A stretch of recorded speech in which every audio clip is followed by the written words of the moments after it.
kita lanjut lagi.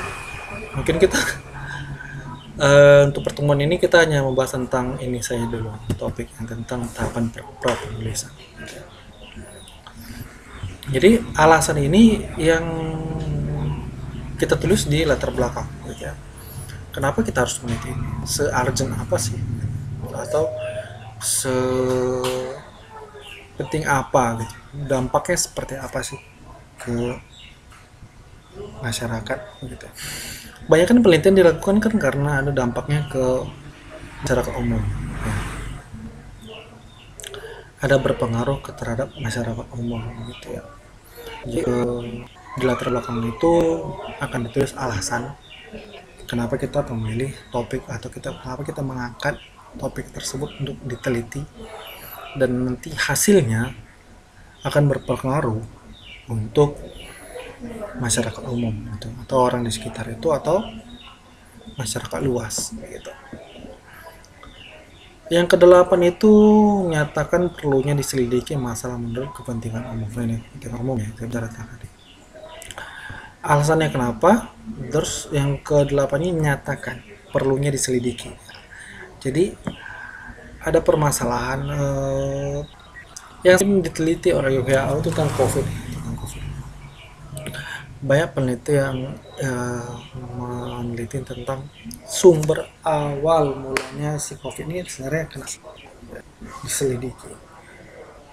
Dan penelitian lainnya itu tentang, kalau kita sekarang itu di Indonesia itu COVID itu penelitian tentang vaksin ya, vaksin Nusantara yang dulu digadang-gadang sama mantan menteri kesehatan ya, yang sekarang sudah diganti, tapi tetap dilanjutkan penelitiannya tentang penelitian tentang terkait vaksinasi ya, vaksin Nusantara itu vaksin yang cipta Indonesia. Kenapa perlu diselidiki? Karena vaksin ini penting untuk menurunkan tingkat angka korban-korban dari COVID ini gitu ya. Kasus-kasus COVID yang sekarang kan masih banyak nih. Setiap hari ada aja orang kena COVID gitu ya. Jadi dinyatakan kenapa dilakukan penelitian untuk pembuatan vaksinasi ya, untuk menurunkan angka virus COVID tersebut, virus corona. Pembatasan topik intinya kayak saya bahas tadi tentang nomor 3 ya, terpusat dan segi lingkup sempit dan terbatas. Pembatasan topik dan penentuan judul. Pembatasan topik harus dilakukan sebelum penulisan karya ilmiah. Terus penetapan judul dapat dilakukan sebelum penulisan karya ilmiah atau setelah penulisan karya ilmiah selesai. Kenapa ada yang di awal, kenapa ada yang di akhir? Nah, ini terkait dengan metode penelitian tersebut. Ada metode penelitian tentang metode penelitian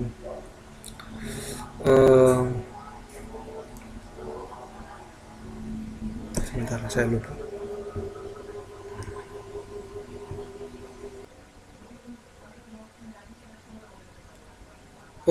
Metode penelitian tentang kualitatif dan kuantitatif, begitu ya.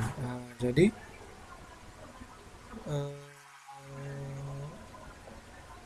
sebentar. Ya, kuantitatif dan kualitatif. Jadi ada pembahasannya di channel YouTube-nya juga tentang metode kuantitatif dan kualitatif. Kuantitatif itu kan metode tentang yang berhubungan dengan matematis ya, nomor-nomor, angka-angka. Kualitatif itu yang tidak berhubungan dengan yang namanya numerik. Nah, kebanyakan ada beberapa penelitian tentang yang menggunakan metode kualitatif ini, dia menentukan judulnya itu di akhir penulisan karya tersebut. Nah, itu nanti pembahasannya panjang lagi, itu nanti ada di kuliah berikutnya, di mata kuliah berikutnya tentang metode penelitian. pembatasan topik harus dilakukan sebelum penulisan karya. Ya, pembatasan topik. Saya bilang tadi kan eh, judul tesis saya itu kemarin tentang evaluasi keberhasilan reklamasi di area PIT SWD2 SWD2 di perusahaan tambang ini. Nah, di topik itu sudah mulai membatasi sebuah masalah ya. Yang saya bahas tentang evaluasi reklamasi. Jadi bicaranya tentang sebuah evaluasi reklamasi. Terus evaluasi reklamasi di area PIT SWD2. Jadi hanya evaluasinya dilakukan hanya di area PIT SWD2. SWD2 ini nama sebuah PIT di perusahaan tambang di Kalimantan Timur sana. SWD2 di perusahaan tambang ini di Kalimantan Timur. Nah, itu sebuah batasan itu ya. Saya melakukan evaluasi reklamasi dan hanya dilakukan di area PIT SWD2 dan dilakukan di sebuah perusahaan ini dan di Kalimantan Timur. Nah, itu sudah batas-batasan. Sudah ditentukan dari awal. Gitu ya. Penentuan judul karya ilmiah, dia harus berhubungan tentang unsur 4W plus 1H atau apa yang dilakukan ya. Apa yang dilakukan itu kalau saya tadi topiknya yang dilakukan tentang evaluasi ya. Mengapa, kapan, di mana, dan bagaimana gitu ya. Kalau apanya kalau topik tentang penelitian saya itu tentang yang dilakukan evaluasi reklamasi. Kalau mengapa dan kapan ini ada di dalam latar belakangnya, dan where itu di mana di SWD2, dan how itu bagaimana ya dievaluasi. Bagaimana cara evaluasinya itu ada tentang topiknya ada di latar belakangnya. Tapi paling tidak penentuan judul karya ilmiah itu harus mengandung beberapa dari unsur apa, mengapa, kapan, di mana, dan bagaimana. Bagaimana ini kita bisa bicara tentang metode. Ya, metodenya bagaimana gitu ya. Where ini di mana tentang lokasi penelitian, dan kapan ini kita bicara tentang waktu ya. Mengapa ini berbicara tentang alasan penelitian itu dilakukan, dan apa ini kita bicara tentang apa yang dilakukan penelitian itu dilakukan. Begitu. Berapa menit lagi? 1 menit. Oke, kita bahas ini ya tentang yang topik pertama dulu aja tadi. Berikutnya tentang kerangka karangan atau outline. Itu yang pertama tuh membimbing penyusun karya ilmiah, yang kedua tuh menggunakan pedoman penyusunan karya ilmiah sehingga tidak terjadi tumpang tindih dalam penganalisisnya. Ini memang sangat disarankan sih ya. Kalian nanti membuat skripsi, nanti ada pedoman dalam pembuatan skripsi. Itu yang dilakukan. Jadi kalian tuh tahu tahap-tahapannya apa saja isi dari skripsi tersebut supaya berurutan, sistematis dari awal, dari hulu hingga hilirnya, dari awalnya, dari pendahuluan, isi, dan hingga kesimpulan penutupnya itu sistematis gitu. Untuk juga gitu. Dan pembuatan rencana daftar isi karya ilmiah. Daftar isi kan ada banyak nih daftar isi ya.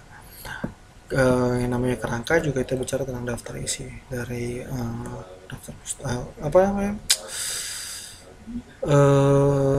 kata pengantar, cover kata pengantar, daftar isinya ada daftar isi, daftar tabel, daftar gambar, dan lain-lainnya gitu ya. Ada daftar kesimpulan, daftar lampiran begitu ya. Di daftar isi juga di situ terlihat kerangkanya apa saja dari pendahuluan hingga daftar pustaka.